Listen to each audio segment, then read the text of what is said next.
Welcome back mga kalapatids dito sa Dog's Kilop. So for today's video mga kalapatids, kargahan na naman mamaya. So training nila bukas, Victoria, Tarlac. So mga kalapatids, kakarga natin ulit si 317, si Miles.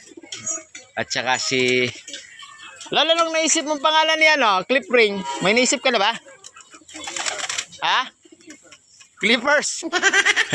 Papakala daw namin kay Clip ring Clippers na lang. Ay, kasama natin si Lunsky. Ayan. Kasama natin magkakarga mamaya. Shoutout ka daw. Mga chicks mo. Shoutout daw sa inyo lahat. Sa mga kalapatids.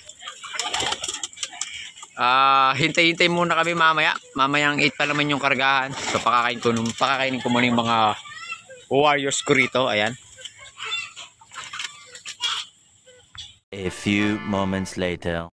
So, mga kalapatids, biglang dami na naman dito sa stock. So ayan, pinagsama-sama ko na yung mga ibang kalapati ko pa rito. Ayan, yung mga stock doon ang pinagsama-sama ko na. Ayun.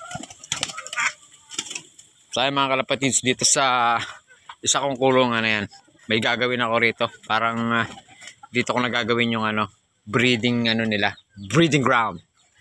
So, maglalagay ako ng 3 cage dyan para safety na rin. Tsaka para lock dito yung mga kalapatids. So para maliwala sila. Ayan.